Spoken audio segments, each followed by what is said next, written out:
This episode contains graphic audio and references to violence. Please listen with care. He is a hollow vessel, something less than human. A body without empathy, without remorse. He chose destruction.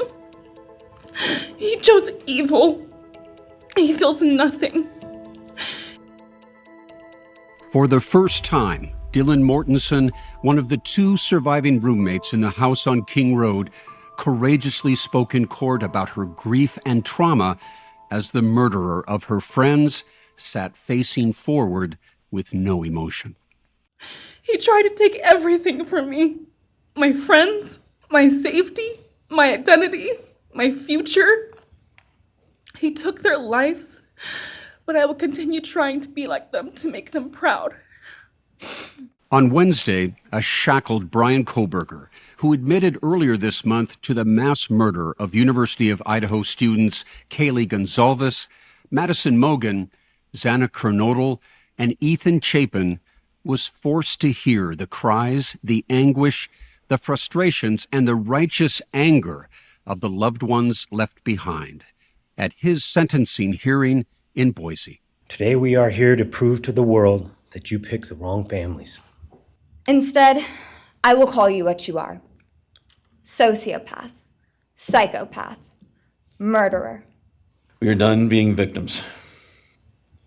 We are taking back our lives. I'm 48 Hours correspondent Peter Van Sant, and this is the Idaho student murders inside the Bryan Kohberger case. Today, you're going to hear what happened inside the courtroom. And joining me to discuss it all is CBS News legal analyst, attorney Mary Fulginiti, and Washington State University Murrow School of Journalism professor Matt Loveless. And Matt, you live in Pullman, just a stone's throw down the road from Moscow. You're the one that went over to that house on King Road after you learned of these murders. You saw that tragic sight of some blood seeping down the outside of the building, which gave us all a sense of what was going on the inside. Give me a sense of what this day was like for you. It was an emotional day, Peter. And as this case has gone on for close to 1,000 days now, I hesitate to call it closure, but it was nice as a community member just to hear the families be able to speak and release a little bit today. And I think we'll get to the fact that they released quite a bit today. So it did feel like a little bit of closure. And also, it felt incomplete. I know we'll talk about that as well. For the victims' families and surviving roommates, they had been expected to give impact statements after a trial when their words would influence the sentencing. But that trial never came to be. Yeah, no, it didn't. I mean, Bryan Kohberger ended up signing a plea agreement. And on July 2nd in court, admitted his guilt to each charge in the indictment. And part of that agreement and part of those admissions included him agreeing to fixed terms, fixed life sentences for each of the 4 murder counts, as well as a 10-year count for the felony burglary, all to run consecutively. And in addition, he waived all rights to appeal. And for all of us who have watched this from the beginning, to see all those loved ones in that room and be able to look at the man across the way who is so stoic, emotionless, lacking remorse, sitting there, the man who had wielded that knife and created all this pain was just extraordinary, wasn't it? Yeah, watching him was eerie, to be perfectly honest. I think the one thing to me that stood out of all the tears and emotion was that Bryan Kohberger did not shed a tear. He did not show any emotion. Even the judge was wiping away tears throughout. And for me, in the dozens and dozens of court cases that I've been involved with, I'd never seen that before. Mary, what about you? Yeah, I've never seen a judge shed a tear in a case. The prosecutor was tearing up. The judge was tearing up. We had the victims. We had the family members. I was even tearing up throughout much of it because you sit there and you hear how heinous and horrific the crimes were. And as a mother to a daughter who's in college at a sorority, it hits home. In addition to Dylan Mortensen, we heard from her fellow surviving roommate, Bethany Funke. Good friend Emily Allant read Bethany's words inside a packed courtroom. For some reason, I am still here and I got to live. I still think about this every day. Why me? Why did I get to live and not them? People always ask that, the survivors. Matt, what do you think? It's still hard to explain. You know, we know Bethany had a basement room in that place. I think people are learning the layout of that 3-story building there on 1122 King Road. We know Dylan came down to be with Bethany. She had a second-floor bedroom. She went downstairs after she says she opened the door and saw a man with bushy eyebrows. And I know there was a lot of confusion over the 911 call, the fact that it took more than 7 hours for them to make that call. When I first woke up that morning, I had no idea what happened. I woke up around 7 with a terrible toothache. So I called my dad, who is a dentist, and he asked what I should do. He told me to take Advil, so I did, and I went back to sleep. I was still out of it and still didn't know what happened. If I had known, I of course would have called 911 right away. I still carry so much regret and guilt for not knowing what had happened and not calling right away, even though I understand it wouldn't have changed anything, not even if the paramedics had been right outside the door.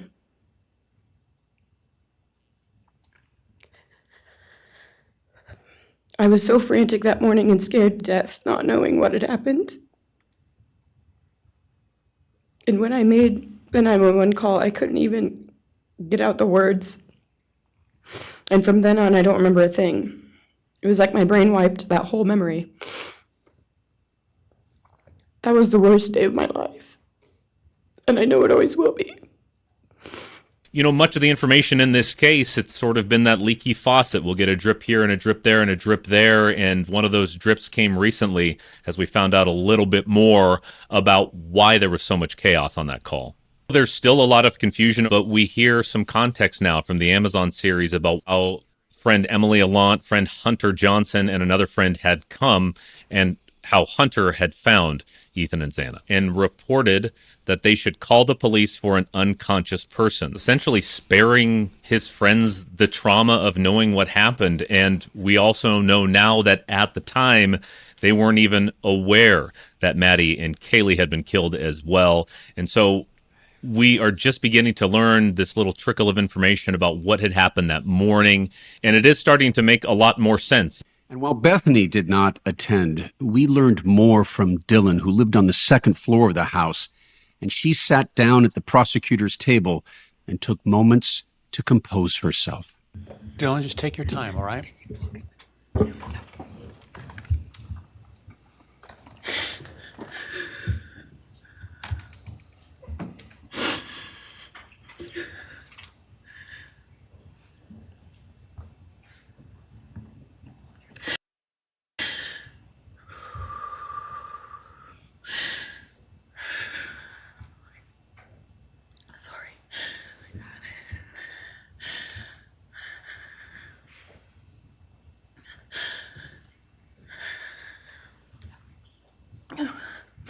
Thank you, Your Honor.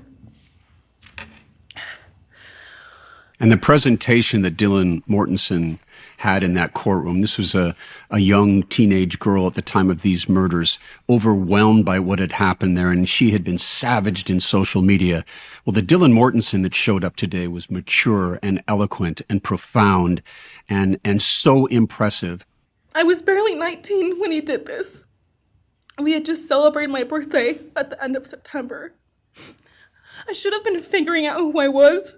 I should have been having the college experience and starting to establish my future. Instead, I was forced to learn how to survive the unimaginable. I couldn't be alone. I had to sleep in my mom's bed because I was too terrified to close my eyes. Terrified that if I blinked, someone might be there. I made escape plans everywhere I went. If something happens, how do I get out? What can I use to defend myself? Who can help? And then there are the panic attacks. The kind that slam into me like a tsunami out of nowhere. I can't breathe. I can't think. I can't stop shaking.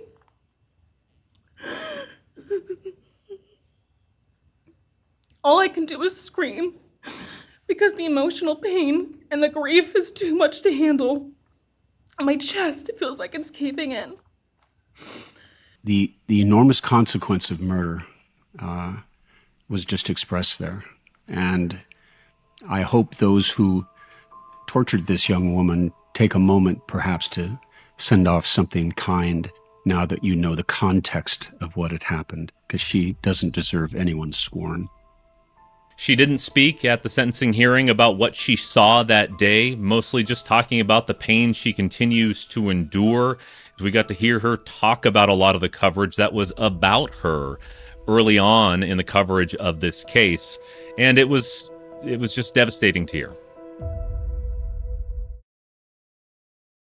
Maddie Mogen's stepfather, Scott Laramie, spoke on behalf of himself and Maddie's mother, Karen, who stood beside him in tears. He said he refused to waste words on the defendant, saying evil doesn't deserve time and attention. It helps us to know Maddie is in heaven now, freed from the trials of this earth. We, however, continue to live on without the grace and support of her presence. We will grow old without our only child, our bright, beautiful friend and daughter. In the end, there are no words that can accurately capture the devastation of losing Maddie. You know, one person who was so moving to me was Maddie's father, Ben Mogen. This is a man who's been through a lot in life. And he said that Maddie was the only child he ever had. She was the only great thing he ever really did, and the only thing he was ever proud of. Boy, those hit me. That was so sad. And he was honest about his struggles with addiction and how Maddie helped him. I went through a lot of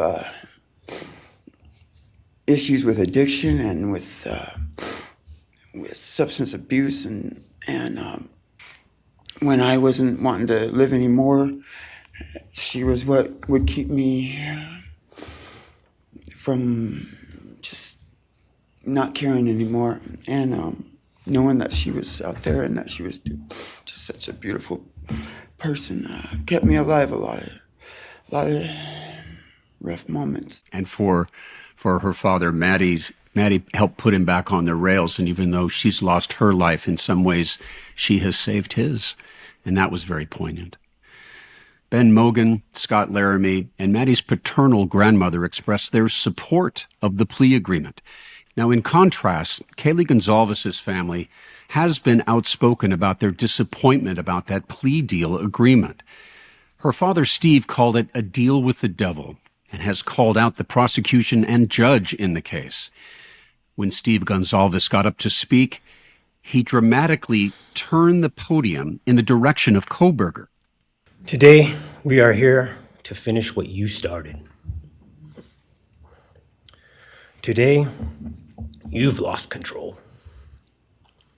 Having interviewed Steve Gonzalez a couple of times for many hours and other members of the family, what he had to say about when the family learned of this tragedy and the shock and the horror, and they're holding each other, and what they decided to do as he tells that story, for me, that was one of the most memorable moments in that courtroom today.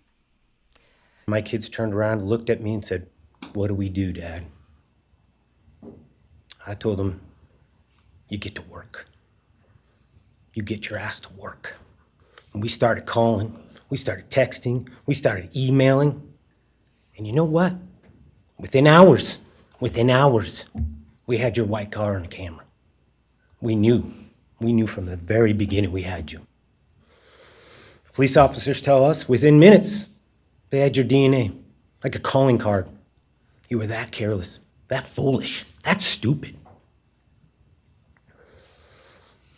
Master degree, you're a joke. Complete joke. This family, they came out fighting right out of the box. You know, from the day they heard what happened to their sister, their daughter, they were on it. And they wanted to find out who did it, how did it happen, what happened. And they haven't really stopped, you know, and I think that that's very telling of sort of the dynamic in the family and how, you know, and how they express, you know, their own feelings and handle situations.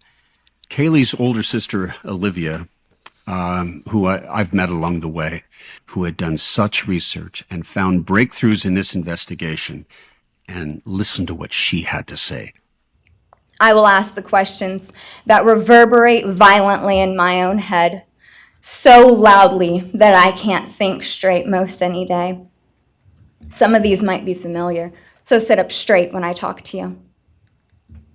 How was your life right before you murdered my sisters? Did you prepare for the crime before leaving your apartment? Please detail what you were thinking and feeling at this time. Why did you choose my sisters? Before making your move, did you approach my sisters? Detail what you were thinking and feeling. Before leaving their home, is there anything else you did? How does it feel to know the only thing you failed more miserably at than being a murderer is trying to be a rapper? Did you recently start shaving or manually pulling out your eyebrows? Why November 13th? Did you truly think your Amazon purchase was untraceable because you used a gift card? How do you find it enjoyable to stargaze with such a severe case of visual snow? Where is the murder weapon? The clothes you wore that night? What did you bring into the house with you? What was the second weapon you used on Kaylee? What were Kaylee's last words? Please describe in detail the level of anxiety you must have felt when you heard the Bearcat pull up to your family home on December 30th, 2022. Which do you regret more? Returning to the crime scene 5 hours later, or never, ever going back to Moscow, not even once, after stalking them there for months? If you were really smart, do you think you'd be here right now? What's it like needing this much attention just to feel real? You're terrified of being ordinary, aren't you? Do you feel anything at all? Or are you exactly what you always feared? Nothing. She came mad, but mad and prepared. I sat there at various points and said, can we get some answers to those questions? She asked a number of questions we've all wanted to ask since the beginning of this case. Not only that, she talked about reports of his heroin use. She talked about his efforts to be a rapper. She made fun of him taking an online IQ test. The truth is, you're as dumb as they come. Stupid, clumsy, slow, sloppy, weak, dirty. Let me be very clear. Don't ever try to convince yourself you mattered just because someone finally said your name out loud. I see through you. You want the truth? Here's the one you'll hate the most. If you hadn't attacked them in their sleep, in the middle of the night, like a pedophile, Kaylee would have kicked your f***ing ass. Yeah, she was brilliantly angry. Mary, what did you think? Yeah, no, I thought she was incredibly articulate and frankly poised, given how angry she was. But she also, brought up things like, do you feel anything at all? Do you have any remorse? What's wrong with you? Are you a sociopath? Are you a psychopath? I mean, she was really grappling with, what the heck are you? And don't think that this is going to make you powerful or important.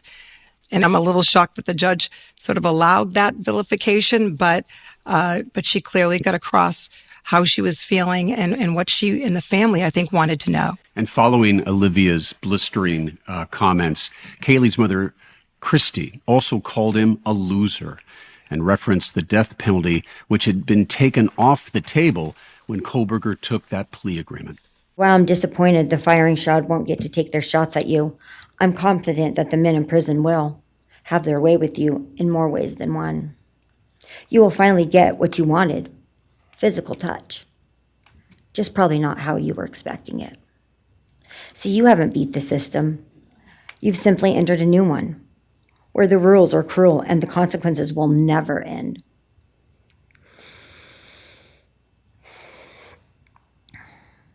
You are entering a place where no one will care who you are and no one will ever respect you. You will be forgotten, discarded, used, and erased. You will always be remembered as a loser, an absolute failure. And when those prison doors slam shut behind you, I hope that sound echoes in your heart for the rest of your meaningless days. I hope it reminds you of what we all already know. You're nothing. May you continue to live your life in misery. You are officially the property of the state of Idaho, where your fellow inmates are anxiously awaiting your arrival. But it's okay, because they're there to help you. Hell will be waiting. I don't have a word to add to what she just said. The things Christy told me in the interview we did was that she wanted this firing squad because she wanted Kohberger to have just that moment of fear, of deep fear that she knew her daughter had experienced as he was attacking her. And then she had one last thought. She shared a message from Kaylee's younger sister. Listen to this. You may have received A's in high school and college, but you're going to be getting big D's in prison. Thank you. A spattering of applause there, something that I've never heard in a courtroom, too. Yeah, I mean, again, you typically don't hear such strong language ever, really, at a sentencing hearing. And outside the courthouse, after that hearing, Steve and Christy referenced 34 stab wounds that they believe their daughter suffered. And Christy said the details are far more horrific than anybody ever imagined. We do not know at this point if the families learned of information that came out after the hearing in documents released by the Moscow Police Department, but here's some of what we have learned. From one of the first officers at the scene, he said, "I looked inside the bedroom. Xana was laying, and it was obvious an intense struggle had occurred. Xana was obviously deceased." Quick side note, when I interviewed Xana's family, they said they were so proud. They had been told that she had fought for her life and that they were very proud of that. They mentioned that in the interview they did with 48 Hours. Ethan was found on the bed. Quote, "The midsection of Ethan's body was covered by a blanket. Kaylee and Madison were covered by a pink blanket, which was covered in blood. And Kaylee, the report shows, was unrecognizable as her facial structure was extremely damaged." I would caution anybody who feels like they're curious to take a second thought before reading through these documents because the details are just awful.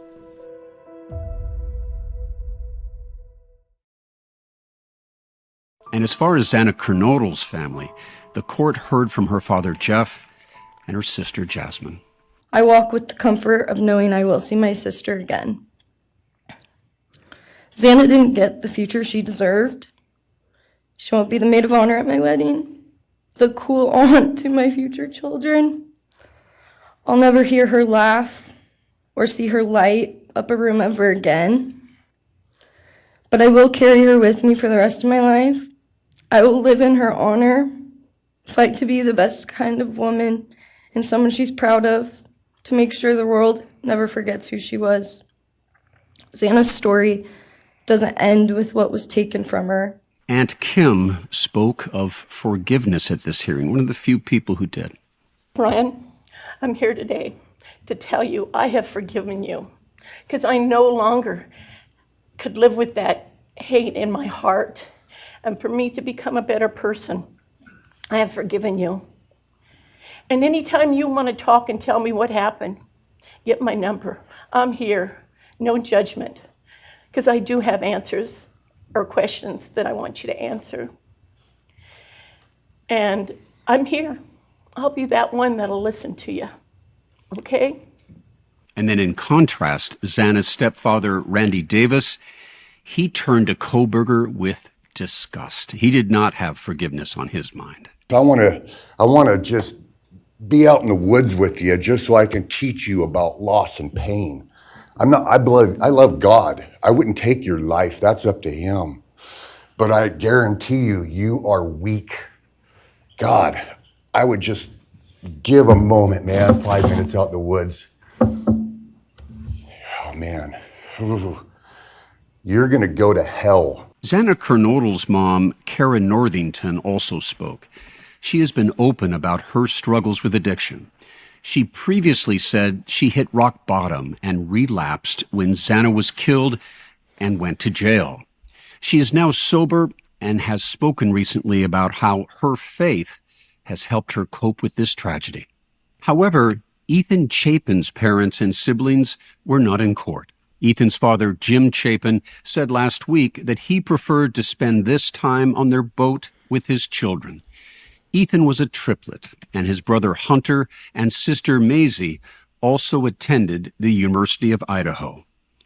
With the impact statements complete, prosecutor Bill Thompson held back tears while reading the sentence for each count as photos of the victims were displayed. Cries could be heard in the courtroom.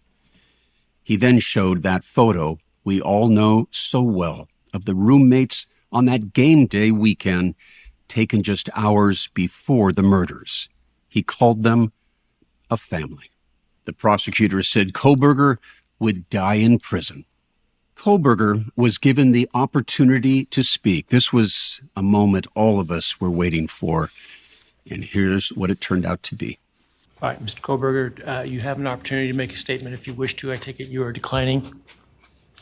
I respectfully decline. He said, "I respectfully decline." Our producers inside the courtroom heard murmurs of surprise, surprise, and coward. Judge Stephen Hippler said he couldn't force Kohberger to speak, but even if he could, how could we know it's the truth? Mary, he has a point there, doesn't he? Yeah, first of all, you can't force a defendant to speak. They have their Fifth Amendment right, and under Idaho law, a criminal defendant can't be forced to speak at sentencing, and it can't be used against him or her in any way, shape, or form. Procedurally, the court must ask for allocution, but again, it's optional. Mary, I think one of the questions we have, though, is why can't we ask him anything? Why can't we get any information? And I'll ask it by offering a little context. I think a lot of us look at what had happened and, if anything, hope that there was a warning sign there, that future young men and women who go to these universities, could we possibly find that out? Would there not be a benefit to trying to get at some of those answers? Look, absolutely. There's a benefit to understanding the why, and a benefit to understanding everything, the plotting. How did he figure out who they were? Did he know who they were? Did this just become a happenstance? But at the end of the day, you guys have to realize that there is a process in place here, and there are protections that are afforded not only to the victims, but obviously to the defendant. And this is a capital case. And just like any other criminal case, you can't compel them to talk. You couldn't compel them to take the stand. You can't even compel them to take a plea agreement. After all of these passionate words, eloquent, spoken through pain, broken hearts, the judge sentences Kohberger to what was agreed to in this plea agreement. He received 4 consecutive life sentences without the possibility of parole, along with 10 years for burglary. I remand the defendant to the custody of the Idaho State Board of Corrections for to be imprisoned in an appropriate facility and execution of the sentence where he will remain until he dies. Also, Kohberger has waived his right to appeal, but he can file a notice of appeal. What does that mean, Mary? It seems to be contradictory. Yes.